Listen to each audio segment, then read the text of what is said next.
Coisa boa. Então, para fechar com chave de ouro, né? O nosso execução fiscal antes e depois. Eu espero que o execução fiscal antes e depois seja o antes de muitos novos alunos do TAR, né?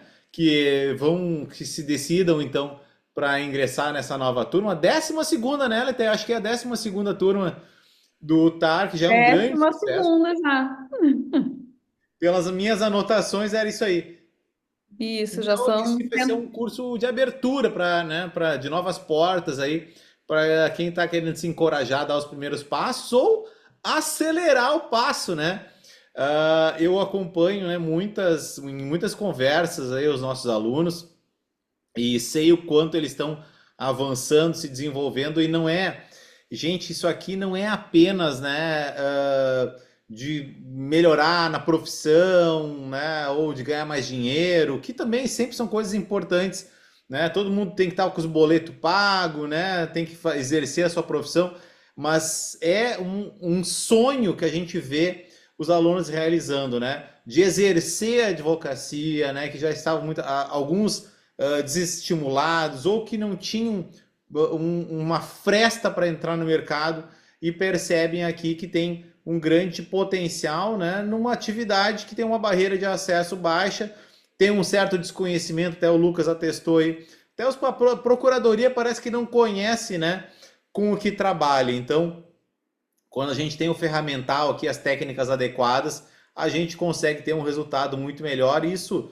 né, como a gente falou na primeira aula, é uma retroacumulação muito positiva, né? Isso, uma solução vai trazendo novas possibilidades de trabalho, de desenvolvimento, né, de carreira, e no final das contas a gente está falando aqui de vidas humanas, a gente está falando da vida, a gente está falando de sonhos, está falando de expectativas, né, de frustrações às vezes.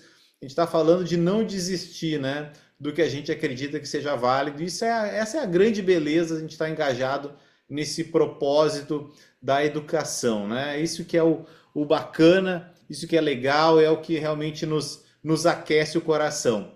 A E para gente. finalizar este antes, então, aqui eu espero que muitos de vocês venham fazer parte conosco do TAR. Este nosso antes eu quero fechar com vocês com mais algumas pinceladas, porque eu comentei que isso está acontecendo em tempo real, né? Eu queria deixar mensagens com vocês sobre isso. A impenhorabilidade, então, dos 40 salários mínimos. Nós falamos, né, mesmo na aula de ontem, no segundo bloco, que a impenhorabilidade, ela sim subsiste, ela não foi extinta por completo.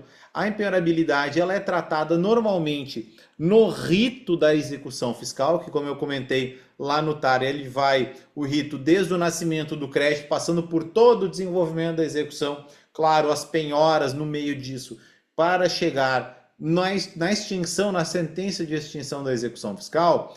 Lá dentro tem a questão da impenhorabilidade, ou das impenhorabilidades, que são inúmeras, são diversas. E lá nós temos que atualizar, né? Realmente vamos fazer semana que vem essa aula de atualização, como a gente rotineiramente faz.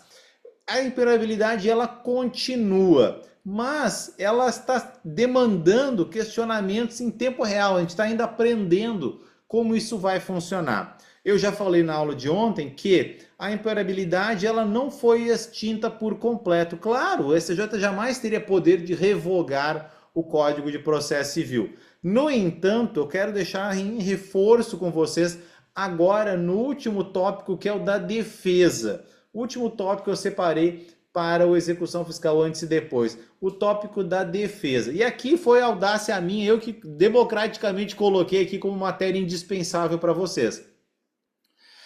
Na defesa, a impenhorabilidade se tornou um assunto extremamente importante. Por quê, Thiago? Porque no tema 1235, o STJ disse que esta impenhorabilidade ela é disponível para o executado. E, por ser disponível, esta impenhorabilidade ela está exposta à preclusão. Ele precisa, o executado, invocar esta impenhorabilidade numa manifestação defensiva que são duas oportunidades típicas. nós temos uma previsão tipificada, duas previsões tipificadas no Código de Processo Civil e no tema 1235. Gente, isso aqui muito executado, né? Talvez não vai acontecer com os clientes de vocês, mas muito executado vai perder a oportunidade de suscitar a impenhorabilidade que lhe beneficiava. Isso até dói o coração, porque o STJ até poucos dias dizia que o juiz poderia preservar isso de ofício. Agora não. Agora diz que o executado precisa alegar. Se não alegar, pena de preclusão, ou seja, não mais pode alegar. Como é que funciona então? O juiz determina lá um bloqueio cis-bajude, ele vai determinar bloqueio, não vai ser mais consulta, vai ser bloqueio. Volta a informação, bloqueamos 30 mil reais. Ok. O que o juiz faz? Vista ao executado para, no prazo de 5 dias, fazer o quê? Alegação de impenhorabilidade. Qual é o fundamento? Anotem aí, pelo amor de Deus. Artigo 854, parágrafo 3º, inciso 1º. 854, parágrafo 3º, inciso 1º. Diz lá, cabe ao executado, no prazo de 5 dias úteis, alegar que aquele valor indisponibilizado na sua conta é impenhorável. Já falei com vocês que ele tem que juntar pelo menos um extrato bancário, que vai mostrar o tipo de conta e o valor. Isso já é suficiente para demonstrar que aquele valor é inferior a 40 salários mínimos e que aquela conta é poupança ou alguma outra, como a gente comentou ontem, né? Quem não assistiu, assiste de novo o segundo bloco da aula de ontem. Está lá o ERESP, né, do STJ de 2014, dizendo que outras contas também são protegidas. Muito bem. Extrato bancário, petição, prazo, 5 dias úteis da intimação do executado para dizer sobre a impenhorabilidade. Muito bem. Esse é o executado silenciar. O que acontece? Muito bem. Se ele silenciar, o valor será transferido para a conta de depósito judicial. E aí, o executado vai poder alegar isso aí, ou numa impugnação ao cumprimento de sentença, quando é caso de cumprimento de sentença, ou em embargos de devedor, embargos à execução, quando se tratar de execução do CPC, uma execução de um cheque, por exemplo. Quem vê um cheque aí, bate uma foto, que eu nem sei mais que cara tem um cheque, mas uma execução de um contrato, né? Uma execução do CPC, uma execução de uma nota, de uma duplicata. Muito bem. Então, execução do CPC. No artigo 917 diz que os embargos podem alegar que o bem é impenhorável. Muito bem. Tá, e na execução fiscal, como é que vai ser? Embargos contra a execução fiscal, artigo 16 da LEF. Vou anotar aqui, defesa, esqueci de colocar aqui, defesa via embargos à execução fiscal, com base no artigo 16 da LEF. Muito bem. Então, o juiz, silenciando o executado, transfere aquele valor para a conta de depósito judicial. Fica indisponível para o executado.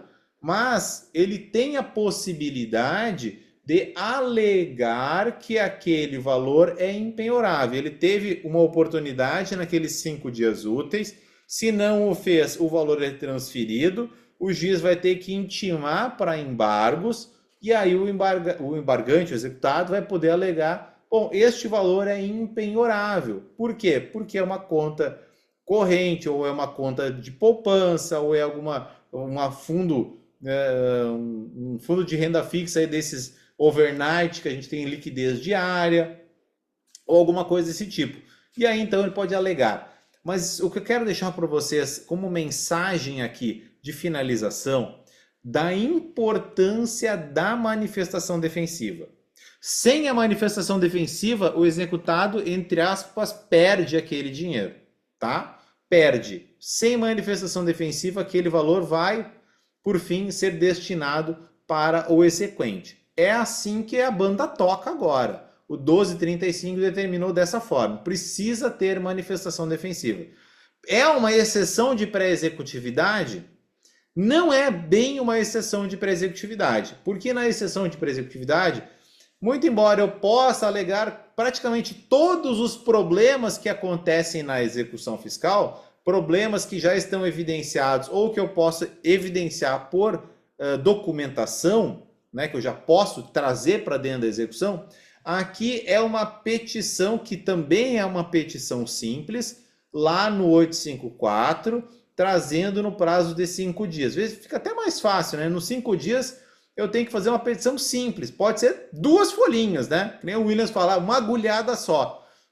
Faz uma petição simples evidenciando este valor se trata de poupança ou este valor é empenhorável porque está abaixo de 40 salários mínimos e é uma aplicação financeira destinada à reserva de subsistência protegida conforme o RESP que vai estar no material de apoio para você. Não lembro o RESP de cor.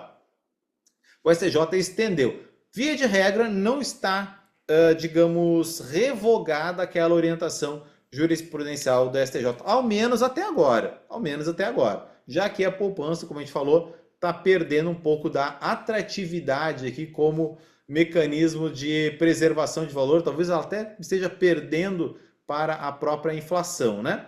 E aí, então, outras aplicações também podem servir de resguardo para a subsistência da família do executado, que afinal de contas é do que se trata, né? Se trata justamente de proteger a dignidade do devedor e da sua família, mas hoje esta dignidade depende, vejam só, olha só, isso aqui é grave, hein? A dignidade do devedor e da sua família muitas vezes vai depender da atuação do profissional.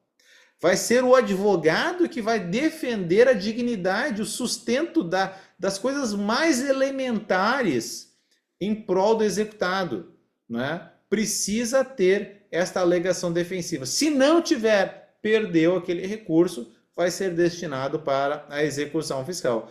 Na execução, a gente trabalha com muitas situações de vulnerabilidade, que o devedor não tem realmente falido, entre aspas, né? É uma pessoa que não tem recursos. Então, veja só, salvar alguém de um enrosco desses, ou salvar alguém, como estava o Lucas comentando, de uma prescrição aqui, né, de um crédito via prescrição, vejam só como isso pode, né, prescrição, olha só pessoal, prescrição extingue o crédito, isso é inegociável. Extinto o crédito, nada mais pode ser cobrado. Então vejam só como é importante uma atuação técnica, que seja resolutiva dos problemas, que proponha para o juiz. Vocês acham que o juiz sabe tudo? Sabe nada. E vou contar para encerrar uma anedota aqui da prescrição, porque alguém me comentou e eu não tinha colocado no material de apoio, né? Para encerrar, como o juiz não sabe tudo. Vou contar um caso próprio, vocês vão achar engraçado. Contei para a Milene, que é a professora de recursos, né? Ela é a minha professora de recursos. Ela tem aulas de recursos aqui, de apelação, de agravo na execução fiscal aí para vocês no Tarno. Quando eu tenho dúvida nos recursos, eu aciono ela, né? Porque ela que entende de recursos. E aí eu estava substituindo no tribunal. E aí, lá no tribunal, a visão das coisas é completamente diferente da visão da primeira instância. Eu estava olhando os problemas com a visão da primeira instância. No tribunal, a visão é de revisão das decisões da primeira instância. Eu revisei todos os processos de execução fiscal, agravos, apelações que tinham lá na sessão. E aí, em algumas situações, eu olhava, não tem o nome do seguidor que me perguntou, uma pena, mas ele vai entender.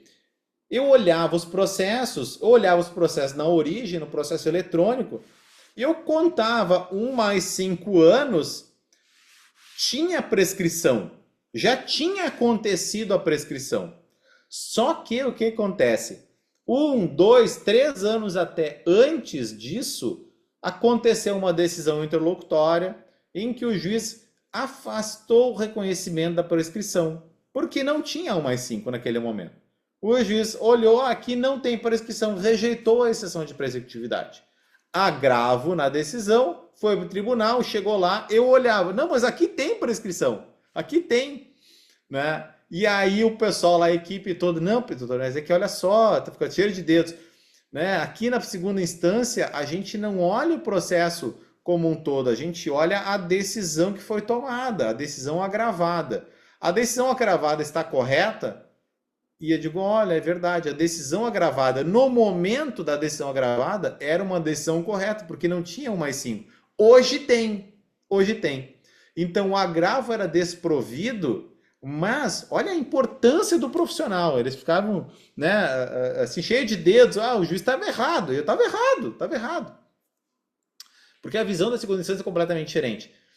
E aí, o que que acontece? Olha a importância do profissional. Eu tinha uma decisão rejeitando prescrição. Eu já tinha uma decisão. Mas passou o tempo e aí já tinha acontecido a pressão. Eu estava louco para pronunciar a pressão, mas ia ter supressão de instância e tal. Então, o que que precisa fazer? Precisa a parte alegar de novo. Fato novo. Passaram-se mais 2 ou 3 anos que, somados com os anos anteriores à decisão recorrida, já tinham consumado a prescrição. Então vejam só, a importância do profissional capacitado. Eu tive uma decisão rejeitando a prescrição. Bom, passou mais um tempo, eu posso somar aqueles anos anteriores, porque a decisão que rejeita a prescrição não é uma decisão que interrompe a prescrição. A decisão que rejeita a prescrição não é causa interruptiva por si só. Precisa ter ato do devedor reconhecendo o débito para interromper a prescrição.